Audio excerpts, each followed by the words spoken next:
नमस्कार। जय हिंद आप सभी को। आप सभी को पता है कि राजस्थान एलडीसी के फॉर्म भरे जा चुके हैं। कितने फॉर्म भरे गए हैं ये भी पता है। कंपटीशन क्या है ये भी पता है। क्या नहीं पता कि हमें रणनीति कैसे बनानी है, आगामी एक महीने की जो तैयारी करनी है।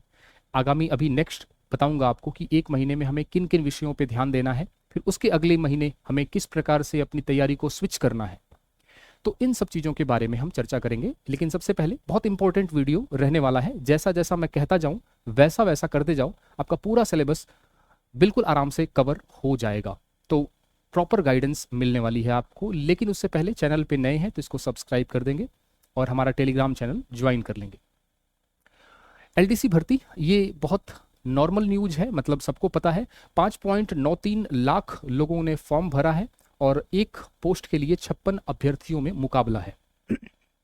जैसा वनपाल की बात करें या महिला पर्यवेक्षक की बात करें तो यहाँ काफी कम मुकाबला है, लेकिन जो मुकाबला है वो बहुत ठोस है। यानी बहुत हम कह सकते हैं कि बहुत ज्यादा कांटे का मुकाबला होगा। ठीक है, इन मतलब 56 लोगों को पीछे करना बड़ा मुश्किल होगा। तो हमें क्या स्ट्रेटजी अपनानी पड़ेगी, हम इसके बारे में बात करते हैं। ठीक है, एक तो ये बात दिमाग से निकाल देना कि इसकी परीक्षा की डेट आगे बढ़ने वाली है। आगे बढ़ेगी तो बढ़ेगी, हमें दिमाग में ये लेके चलना है, जैसा कि मैं आलोक राज जी के ट्वीट से बता रहा हूं कि एलडीसी 2026 परीक्षा के 2 पेपर 5 जुलाई को सुबह शाम एक ही पारी में 38 जिलों में आयोजित कराने का प्रयास होगा। तो ये ध्यान रखना कि पेपर की डेट आगे नहीं बढ़ने वाली और फॉर्म की डेट भी अब दोबारा से नहीं बढ़ेगी, वो तो बीत चुकी।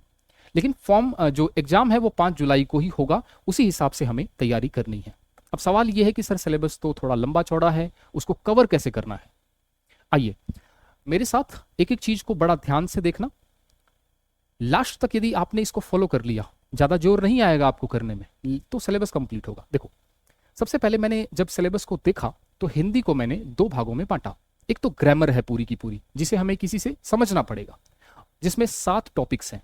और इसके साथ साथ बाकी के जो 9 टॉपिक्स हैं वो वोकैब है। वोकैब का मतलब पर्यायवाची है, विलोम शब्द है, उपसर्ग है, प्रत्यय है, मुहावरे और लोकोक्तियां हैं, इस प्रकार के वर्ड्स हैं। समझ में आई बात। तो ये तो हम खुद तैयार कर सकते हैं। तो हमारा टारगेट ये रहना चाहिए कि मैं अगले महीने की बात कर रहा हूं, यानी इस फरवरी, यानी फरवरी लगभग मिड फरवरी है और मिड मार्च तक 15 मार्च तक हमारा टारगेट क्या होना चाहिए, इस टारगेट के बारे में मैं आपको दे रहा हूं। ये टारगेट आपको करना है कंप्लीट। फरवरी से लेके 15 मार्च तक का ये टारगेट मैं दे रहा हूं आपको। 15 मार्च तक का ये टारगेट है, आपको ये सब चीजें कंप्लीट करनी है। क्या? वोकैब कंप्लीट करनी है आपको। रट जाओ एकदम से। एक महीने का समय है, एक रजिस्टर डाल लो, खुद का टेस्ट खुद ही लो। रोज 10 पर्यायवाची, राघव प्रकाश की बुक ले लो, रोज 10 पर्यायवाची, रोज 20 विलोम शब्द, रोज 10 मुहावरे और लोकोक्तियां, ऐसे याद करते जाओ। 30 दिन में आपके लगभग लगभग मामला ये कंप्लीट हो जाएगा। तो सबसे पहले हमें जो आसानी से चीजें हो सकती हैं उनको कंप्लीट करना है, ताकि हमारा बर्डन कम हो। तो 9 टॉपिक्स आपको क्लियर करने हैं 15 मार्च तक। अब उसके लिए आपको 3 घंटा पढ़ना पड़े, 2 घंटा पढ़ना पड़े, आधे घंटे ही पढ़ना पड़े, वो आप जानिए। आप जानिए इन द सेंस मतलब कि हमें थोड़ा सा एक महीने पूरा जोर देना पड़ेगा। ठीक है, आसान जितनी भी चीजें हैं उसको एक बार समेट लें, तो उससे क्या होगा, थोड़ा भार कम लगेगा और हमें लगेगा कि हाँ हमने बहुत कुछ किया है।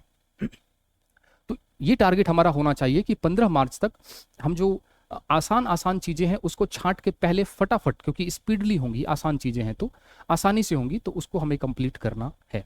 ठीक है, अब घंटे के हिसाब से पढ़ाई नहीं करनी, अब टारगेट के हिसाब से पढ़ाई करनी है, ये बात ध्यान रखना। तो अगला टारगेट आप अपने टेबल पे जहां भी पढ़ते हो वहां लगा लो कि 9 टॉपिक्स जो भी हैं हमारे वोकैब के, वो मुझे कंप्लीट करने हैं। इंग्लिश की बात करूं तो इसमें 9 जो टॉपिक्स हैं वो ग्रामर के हैं, 7 वोकैब के हैं, एक पैराग्राफ है। पैराग्राफ को हम हटा देते हैं एक बार, क्योंकि जब ग्रामर और वोकैब तैयार हो जाएगी तो पैराग्राफ अपने आप हो जाएगा। अंतिम 1 2 3 दिनों में पैराग्राफ आपका प्रैक्टिस हो जाएगी आपकी। ठीक है, मैं करवा दूंगा। एक लेटर है, उसको एक बार छोड़ते हैं। ग्रामर और वोकैब की बात करते हैं। तो ग्रामर में देखो टेंस बहुत इजी है। टेंस पढ़ लोगे तो फिर नरेशन, यानी active voice passive voice, active voice passive voice भी पढ़ सकते हो आप, और इसके साथ साथ डायरेक्ट और इनडायरेक्ट भी पढ़ सकते हो। प्रीपोजिशन मैंने करवा रखा है एप्लीकेशन पे, बहुत आसान भाषा में, 4 घंटे की क्लास है और सारे के सारे मोस्ट इंपॉर्टेंट प्रीपोजिशन एक बार में ही कवर हो जाएंगे। मैं ये नहीं कह रहा हूं कि 75 क्वेश्चंस में से 75 सही करने हैं, ठीक है, कम से कम 40 45 50 तो हम टारगेट लेके चले ना। हाँ, मैं उसके लिए बता रहा हूँ। ग्रामर में सबसे पहले आपको 15 मार्च तक tense, active voice, passive voice, direct indirect, preposition complete कर लेना है। उसके बाद देखी जाएगी, एक बार इतना करो, ठीक है।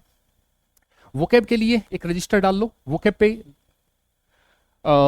रोज कम से कम 10 मीनिंग्स या 15 मीनिंग्स नए याद करो। A for apple, B for boy नहीं, नए मीनिंग्स याद करना है, ठीक है। तो ये थोड़ा सा रोज 10 या 15 मीनिंग्स, 10 से 15 मीनिंग्स रोज याद करना है, उसको ध्यान रखना। ये आप टारगेट ले लो 15 मार्च तक। 20 भी कर सकते हो। वोकैब को धीरे धीरे समेटना स्टार्ट करो। ग्रामर के ये चार, कम से कम 1 2 3 4, ये 4 टॉपिक्स क्लियर कर लो। भले ही उसके लिए 3 घंटा पढ़ना पड़े या 4 घंटा पढ़ना पड़े एक टॉपिक को क्लियर करने के लिए, लेकिन 1 महीना बहुत होता है 4 टॉपिक्स क्लियर करने के लिए। और ये इजी टॉपिक्स है, ठीक है, इतना कोई बड़ा हार्ड टॉपिक नहीं है। यदि आप टेंस को अच्छे से पढ़ लेते हैं तो वॉइस नरेशन आपका ऐसे ही कंप्लीट हो जाता है। कोशिश करो कि इसमें आप डिटर्मिनर्स भी कर लो साथ साथ। डिटर्मिनर्स भी बहुत इजी है। कोशिश ये करो कि डिटर्मिनर्स को भी साथ साथ निपटा लो, या आर्टिकल को भी निपटा लो। आर्टिकल या डिटर्मिनर्स में से कोई एक टॉपिक भी निपटा लो आप 1 महीने के अंदर। गणित की बात करूं तो इसमें देखो इजी टॉपिक्स, घन, घनमूल, वर्ग, वर्गमूल, अनुपात, समानुपात, लाभ हानि, बट्टा, प्रतिशत और ब्याज, चक्रवृद्धि ब्याज और सरल ब्याज। कोशिश करो कि इसको समेट लो आप 1 महीने के अंदर। मैं फिर से कह रहा हूं, पढ़ने के घंटे मत देखो, आप ये देखो कि मेरा टारगेट क्या है। सिलेबस का पॉइंट नंबर 1 3 और 7, आप जब सिलेबस अपना देखोगे तो उसका पॉइंट नंबर 1 3 और 7 इसको क्लियर करने की कोशिश करो, ठीक है। उसके बाद जो हार्ड पोर्शन बचेगा, अच्छा इसके साथ साथ सांख्यिकी को भी पढ़ो। सांख्यिकी भी 10वीं में आपने पढ़ी थी, नहीं पढ़ी थी तो सर पढ़ा रहे हैं, मिश्रा सर पढ़ा रहे हैं, ठीक है, वो कवर करो। तो 1 महीने के अंदर हमारा ये टारगेट होना चाहिए। उसके बाद फिर 2D 3D और बीजगणित इत्यादि को पढ़ना है जो कि हार्ड है। पहले ही हार्ड नहीं पढ़ना है, पहले जो आसान चीजें हैं उसको फटाफट कवर कर लो, ताकि जब जो, क्योंकि हमारा दिमाग फिर उसको ऐसा मतलब मैसेज जाएगा कि हमने काफी कुछ क्लियर कर लिया है, तो पढ़ने में थोड़ा सा इजी रहेगा। नहीं तो सारा इकट्ठा करके बैठे रहोगे, पहले ही कठिन कठिन चीजें पढ़ना स्टार्ट कर दोगे, खत्म ही नहीं हो पाएगी। आसान चीजें पहले पढ़ो, ठीक है। इस तरीके से करोगे तो मामला क्लियर हो जाएगा। साइंस की बात करें तो साइंस में देखो जो छोटे छोटे टॉपिक्स हैं, जैसे भौतिक और रासायनिक परिवर्तन, ठीक है, मैं अब जस्ट करवाने वाला हूँ। भौतिक और रासायनिक परिवर्तन हो गया, प्रकाश मैंने पूरा करवाया है, पर्यावरण और पारिस्थितिकी, रक्त समूह, पोषण और मानव रोग। ये टॉपिक्स ऐसे हैं जो रटने वाले हैं और छोटे हैं, ठीक है, तो इसको पहले कर लो क्लियर। उसके बाद प्रौद्योगिकी वाले जो टॉपिक है, जैसे रक्षा प्रौद्योगिकी है, या सूचना प्रौद्योगिकी है, या जैव प्रौद्योगिकी है, या फिर हम कहें अंतरिक्ष प्रौद्योगिकी है, इसको बाद में कर लेना एक बार। 15 मार्च तक पहले इतना कर लो एक बार। समझ में आई बात कि नहीं आई? जैसे भी करके करो। विद्युत चैप्टर बाद में निपटा लेना, धातु अधातु, कार्बनिक, यौगिक और आनुवंशिकी, थोड़े से कठिन चैप्टर्स को बाद में निपटाना, पहले इसको निपटाओ। करंट की बात करें तो एक बार पढ़कर अंडरलाइन कर दो। यूट्यूब पे बिल्कुल भी करंट की क्लासेस नहीं देखनी है, इस बात का विशेष ध्यान रखना। क्रोनोलॉजी ले आओ, मूमल ले आओ, हर महीने की उसको पढ़ के अंडरलाइन करके रख दो। और कब से स्टार्ट करना है? अक्टूबर 2025 से स्टार्ट करना है। समझ आई बात कि नहीं आई? करंट को इस तरीके से मामला करो, और कम से कम इसको अक्टूबर, नवंबर, दिसंबर, ये आप दिसंबर तक का 3 महीने का एक साथ पढ़ लो। 1 महीने में 3 महीने का 1 महीने में पढ़ के कंप्लीट कर लो बैकलॉग। यानी आप अक्टूबर, नवंबर, दिसंबर तक क्लियर कर लो, दिसंबर 2025 तक क्लियर कर लो इसको, ठीक है, ये करो। उसके बाद मैं यदि जीके की बात करूं, यदि मैं जीके की बात करूं तो जीके में आप सबसे पहले कला और संस्कृति से मामला स्टार्ट करो, जहां पे छोटे छोटे टॉपिक्स हैं। नृत्य है, भाषा है, वेशभूषा है, आभूषण है, नृत्य है। तो इस प्रकार के जो टॉपिक्स होते हैं छोटे छोटे, वो टॉपिक्स हमें क्लियर करने हैं। हवेलियां हैं तो उनको हमें क्लियर करना है। संस्कृति को टॉपिक बाय टॉपिक क्लियर करते चलो, और कोशिश करो कि संस्कृति मेरी पूरी कंप्लीट या 3/4 तो कंप्लीट हो ही जाए 15 मार्च तक, ठीक है। भूगोल को भी ले लो साथ में, क्योंकि भूगोल भी थोड़ा इंटरेस्टिंग सब्जेक्ट होता है, तो हमें ज्यादा जोर नहीं पड़ेगा। इतिहास को बाद में पढ़ना, ठीक है, इतिहास को अगले महीने 15 मार्च के बाद पढ़ना। उसके बाद मैं बताऊंगा, एक वीडियो फिर बना दूंगा। तो अभी हमारा टारगेट 15 मार्च तक का क्या है वो बता रहा हूं। लास्ट में आर्थिक समीक्षा पढ़ लेना, परीक्षा से 1 महीने पहले। उसमें सारा आर्थिक समीक्षा नहीं पढ़नी, लेटेस्ट वाली जो कृषि है, उद्योग है, खनिज है, ऊर्जा है, ये जो चैप्टर होते हैं उनको आप लोग देख लेना। तो ये जो मैंने आपको बताया 15 मार्च तक का टारगेट है आपके पास। 15 मार्च तक आप ये करके आओ, फिर कहो कि सर हमने आपने जो मुझे टारगेट दिया था वो कर लिया। अब आपकी मर्जी है कि आप एक दिन में हिंदी ही पढ़ रहे हो केवल, या आपकी मर्जी है कि आप केवल जीके पढ़ रहे हो उस दिन, या आपकी मर्जी है कि केवल इंग्लिश पढ़ रहे हो या केवल साइंस पढ़ रहे हो। बस ये ध्यान रखना कि जो टारगेट मैंने दिया है वो टारगेट पूरा कर पा रहे हो या नहीं कर पा रहे हो। कैसे भी पढ़ो, सारे सब्जेक्ट्स एक साथ पढ़ो, एक सब्जेक्ट एक दिन पढ़ो, लेकिन ये मामला क्लियर करके खत्म करो। इससे क्या होगा कि जब जैसे ही आपका सिलेबस, इतने सारे जब टॉपिक्स आप क्लियर करोगे, और मैं मानता हूं कि यदि आप कोशिश करोगे ना तो इसमें से 100% तो नहीं लेकिन 90% सिलेबस को खत्म कर दोगे। जो मैंने बताया है 15 मार्च तक, उसमें से 10 में से 9 टॉपिक्स खत्म कर दोगे आप। जो जो मतलब पूरा सिलेबस की बात नहीं कर रहा हूं, जो टारगेट मैंने दिया है उसमें से लगभग 90% आप सिलेबस को खत्म कर दोगे। उससे आपको फायदा ये होगा कि आपके दिमाग का बर्डन थोड़ा कम होगा कि मैंने कम से कम इतने सिलेबस को तो कवर कर लिया है।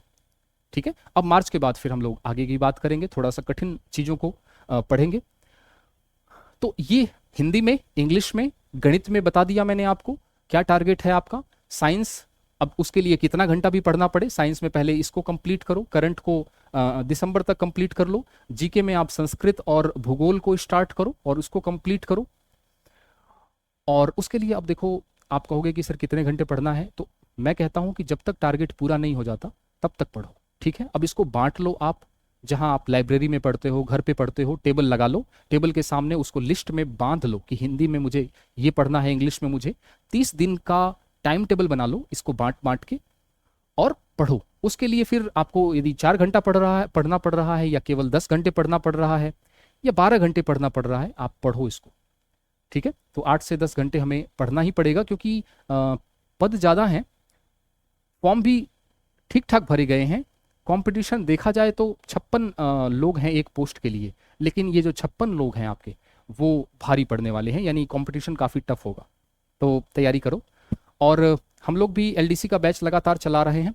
ठीक है, मैथ, साइंस और इंग्लिश को लेके, और बिल्कुल जैसा मैंने बताया वैसे ही आपको, यदि आप हमारा बैच ज्वाइन करते हैं तो उसी तरीके से आपको तैयारी करने को हमने बताया हुआ है, और इसी तरीके से हम कोर्स को कंप्लीट करवा रहे हैं।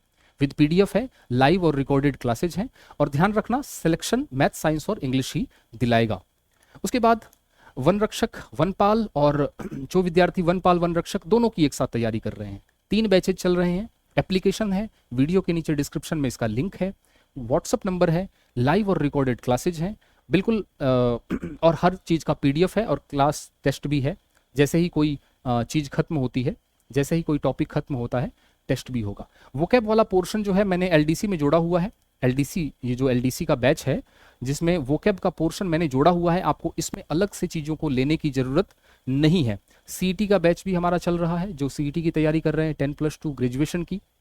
कभी भी नोटिफिकेशन आ सकता है और कभी भी कह देंगे 5 महीने बाद एग्जाम है। सिलेबस काफ़ी लंबा चौड़ा है। मैथ, साइंस, इंग्लिश को लेके ये बैच हमारा लगातार चल रहा है पुराने सिलेबस के हिसाब से। और यदि सिलेक्शन, यदि केवल एक सब्जेक्ट में कोई दिक्कत है, यदि साइंस में है, मैथ्स में है, इंग्लिश में है, तो सब्जेक्ट स्पेशल बैच भी हम चला रहे हैं। ठीक है, साइंस तो आपका लाइव चल रहा है, इंग्लिश आपका लाइव और रिकॉर्डेड, मैथ्स भी आपका लाइव और रिकॉर्डेड, ये कॉम्बो बैच है तीनों का एक साथ, वो भी आप देख सकते हैं। और हमारा टेलीग्राम चैनल है, इसको भी आप ज्वाइन कर सकते हैं। तो मैंने बता दिया आपको टारगेट, क्या टारगेट करना है। ठीक है, उस टारगेट को आपको अचीव करना है। मिलते हैं 15 मार्च तक, आप ये टारगेट कंप्लीट करें, फिर मैं अगले महीने की स्ट्रेटजी आपको बताता हूं। जैसे जैसे मैं बताता जाऊं वैसे वैसे करते जाओ, बस इतना ही करना है आपको। ठीक है, चलिए मिलते हैं अगली क्लास में किसी नई इन्फॉर्मेशन के साथ। चैनल पे नए हैं तो इसको सब्सक्राइब कर देंगे। Thank you so much.